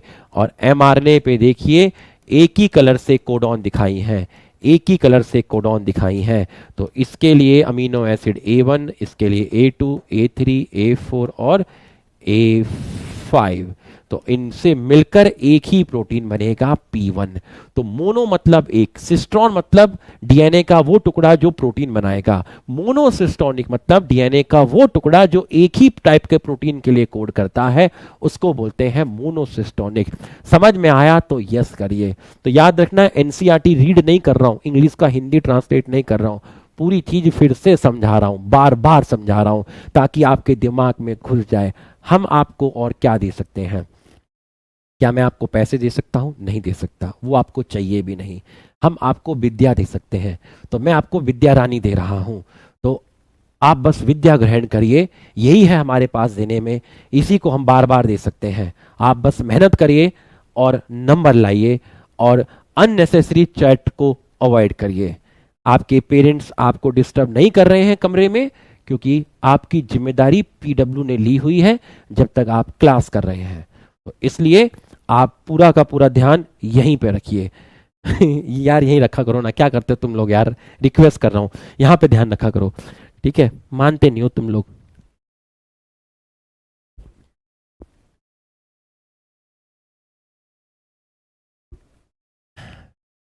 एक लिख रहा है पैसे चाहिए। अरे कैसे लोग आ गए हैं? क्या आदमी है यार ये लोग। अरे यार आ जाओ। इन eukaryote, in eukaryote, the monocystonic structural gene have interrupted coding sequence. The gene in eukaryote are split. The coding sequence or express sequence are defined as, देखिए, मोनोसिस्टोनिक स्ट्रक्चरल जीन। तो मैं एक जीन बना देता हूं, ये मैंने बना दिया जीन। किसका बनाया? मोनोसिस्टोनिक। मोनोसिस्टोनिक का मतलब क्या हो गया? मोनोसिस्टोनिक का मतलब हो गया मैंने आपका बनाया यूकैरियोट का जीन बनाया। किसका बनाया? यूकैरियोट का जीन बनाया। तो आप देखिए मोनोसिस्टोनिक बनाया, तो monocistronic structural gene have interrupted coding sequence. तो अब आप देखिए ये जो सीक्वेंस आपको पिंक कलर से दिख रहे हैं, ये जो आपको पिंक कलर से दिख रहे हैं, इन सीक्वेंस को बोलते हैं एक्सॉन। तो जो सीक्वेंस आपको पिंक कलर से दिखे हैं उनको बोलते हैं कोडिंग रीजन, और जो आपको येलो कलर से दिखे हैं उनको बोलते हैं नॉन कोडिंग रीजन, और कोडिंग रीजन को आप बोलते हैं एक्सॉन। कोडिंग रीजन को बोलते हैं एक्सॉन, नॉन कोडिंग रीजन को बोलते हैं इंट्रॉन। तो ये आपका है एक्सॉन, ये एक्सॉन, ये एक्सॉन। तो एक्सॉन डीएनए का वो पार्ट है जो आगे जाके प्रोटीन बनाएगा। क्या बनाएगा? प्रोटीन बनाएगा। तो एक्सॉन वो रीजन है जो आगे जाके क्या बनाता है? प्रोटीन बनाता है। इसलिए एक्सॉन को कोडिंग रीजन बोलते हैं, एक्सप्रेस सीक्वेंस बोलते हैं। और जो इंट्रॉन होता है वो आपका प्रोटीन फॉर्म्ड नहीं करता, इसलिए आप उसको नॉन कोडिंग रीजन बोलते हैं। कैसा रीजन बोलते हैं? नॉन कोडिंग रीजन बोलते हैं। तो आप देखिए आपके जो कोडिंग रीजन है, ये कैसा रीजन है? कोडिंग। ये कैसा है? कोडिंग। ये कैसा है? कोडिंग। लेकिन बीच में कैसा है? Non coding. और नॉन कोडिंग रीजन को बोलते हैं इंट्रॉन, नॉन कोडिंग को बोलते हैं इंट्रॉन। तो आप देखिए monocistronic structural gene have interrupted, interrupt किया गया है। किनको इंटरप्ट किया गया है? कोडिंग सीक्वेंस को। तो ये जीन किसके द्वारा इंटरप्ट किया गया है? इंटरप्टेड बाय, किसके द्वारा इंटरप्ट किया गया है? कौन डिस्टर्ब कर रहा है एक्सॉन को? इंट्रॉन। तो ये जीन कैसे हो गए? स्प्लिट। स्प्लिट का मतलब होता है एक्सॉन प्लस इंट्रॉन, इनको बोलते हैं split gene. The coding sequence और express sequence are defined as exon. Exon are said to be the those sequence that appear in mature or process RNA. The exons are interrupted by intron. Exon को किसने interrupt किया? Intron से interrupt किया। Exon are said to be those sequence that appear in mature or process RNA. जब इससे आपका क्या बनेगा? इससे आपका बनेगा immature RNA। क्या बनेगा? immature RNA। तो जब आपका इससे जब आपका इमेच्योर एमआरएनए बनेगा तो उसके अंदर भी आपका एक्सॉन है, ये एक्सॉन है, ये एक्सॉन है। तो आपका ये रीजन कौन सा हो गया? एक्सॉन, एक्सॉन, एक्सॉन, इंट्रॉन और इंट्रॉन। ये इमेच्योर मैसेंजर आरएनए है। लेकिन जब आप इसकी स्प्लाइसिंग करेंगे, स्प्लाइसिंग में आप किसको रिमूव करेंगे? इंट्रॉन्स को रिमूव करेंगे। इंट्रॉन्स को रिमूव करेंगे स्प्लाइसिंग के बाद, तो आपका सिर्फ क्या बचेगा, ये एक्सॉन, ये एक्सॉन और ये एक्सॉन। तो ये आपका है एक्सॉन, ये है आपका एक्सॉन, ये है आपका एक्सॉन। तो स्प्लाइसिंग करने के बाद उसके बाद इसको कौन जोड़ेगा, इसको जोड़ेगा आरएनए लाइगेज। तो आरएनए लाइगेज जब जोड़ देगा तो अब आपका जो एमआरएनए बना, अब आपका जो एमआरएनए बना ये मैच्योर मैसेंजर आरएनए बना। तो मैच्योर मैसेंजर आरएनए में सिर्फ क्या होगी, सिर्फ एक्सॉन होगी। और इस मैच्योर मैसेंजर आरएनए को बोलते हैं process messenger RNA. Process messenger RNA, इसको आप बोलते हैं प्रोसेस मैसेंजर आरएनए। तो आप देखिए, exon are said to be those sequence that appear in mature और process RNA। तो exon वो रीजन है जो सिर्फ मैच्योर मैसेंजर आरएनए के अंदर आपको मिलता है। The exons are interrupted by intron. Exon को किसने डिस्टर्ब किया था, इंट्रॉन ने डिस्टर्ब किया था। Introns are intervening sequence do not appear in mature and process RNA. Mature और प्रोसेस आरएनए में इंट्रॉन्स नहीं होते। The split gene arrangement further complicate the definition of gene in terms of DNA. Split gene ने कैसे complicate किया definition को, देखिए ये है मान लीजिए डीएनए, इस डीएनए में ये है एक्सॉन, ये क्या है आपके एक्सॉन एक्सॉन एक्सॉन, ये है इंट्रॉन, ये है इंट्रॉन।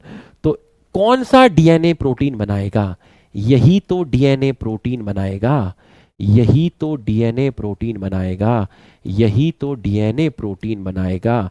लेकिन इंट्रॉन से प्रोटीन नहीं बनेगा, इंट्रॉन से प्रोटीन नहीं बनेगा। तो हम जीन किसको बोले थे, हम उसको बोले थे जो प्रोटीन बना सकता है। तो इसके अकॉर्डिंग ये जीन है, ये जीन है, ये जीन है, ये जीन नहीं है, ये जीन नहीं है। तो ये कैसा है, एक्सॉन इंट्रॉन कैसा कंडीशन है, ये स्प्लिट जीन है। तो स्प्लिट जीन ने वापस से कॉम्प्लिकेट कर दिया definition of gene in terms of DNA, क्योंकि डीएनए का जो टुकड़ा प्रोटीन बनाएगा उसी को जीन मान रहे हैं, इंट्रॉन को जीन नहीं मान रहे। समझ में आया तो यस लिखिए, समझ में आया तो यस लिखिए।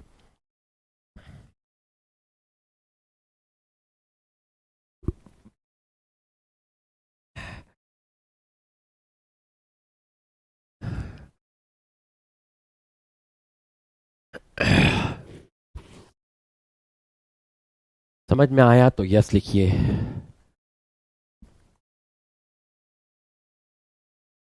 ये वाली चीज बाद में करूंगा क्योंकि ये भी मैंने क्लास में कराई नहीं है, ठीक है, ये बाद में बताऊंगा आपको, ये हम आपको बाद में बताएंगे, ये भी हमने किया नहीं है, ठीक है, ये भी हमने किया नहीं है। ये मैं आपको थर्सडे वाली क्लास में कंप्लीट करा दूंगा, बढ़िया से, घबराना मत, ठीक है। हर चीज का एक समय होता है।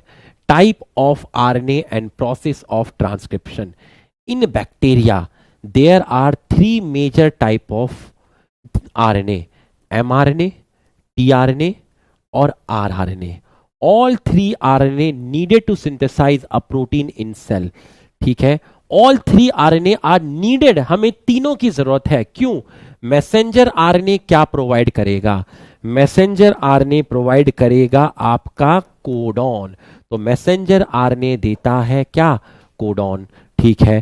टीआरएनए क्यों चाहिए, टीआरएनए अमीनो एसिड लाएगा, टीआरएनए क्या लाएगा, अमीनो एसिड लाएगा। और टीआरएनए हमें क्या देगा, टीआरएनए हमें देगा एंटीकोडॉन, ठीक है। आरआरएनए क्यों चाहिए, इन अमीनो एसिड के बीच में जो बॉन्ड बनेगा जिसको आप बोलेंगे पेप्टाइड बॉन्ड, वो कौन बनाएगा, वो बनाएगा आरआरएनए। तो हमें तीनों चाहिए। The messenger RNA provide the template, template समझो क्या मिलेगा, कोडॉन।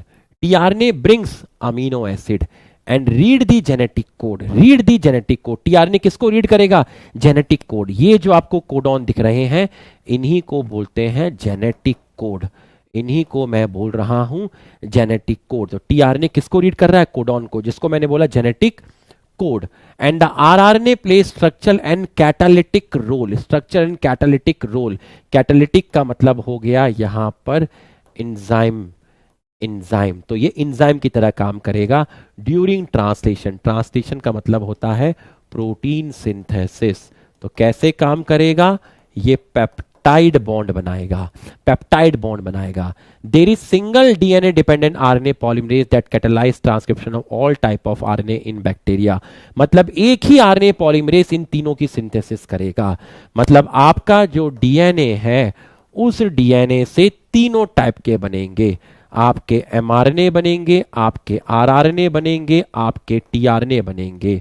और बनाने वाला है कौन, आरएनए पॉलीमरेज, एक ही टाइप का RNA polymerase, single RNA polymerase. कहां पर, प्रोकैरियोट के केस में एक ही तरह का आरएनए पॉलीमरेज होता है। प्रोकैरियोट में एक ही तरह का आरएनए पॉलीमरेज इन्वॉल्व होता है।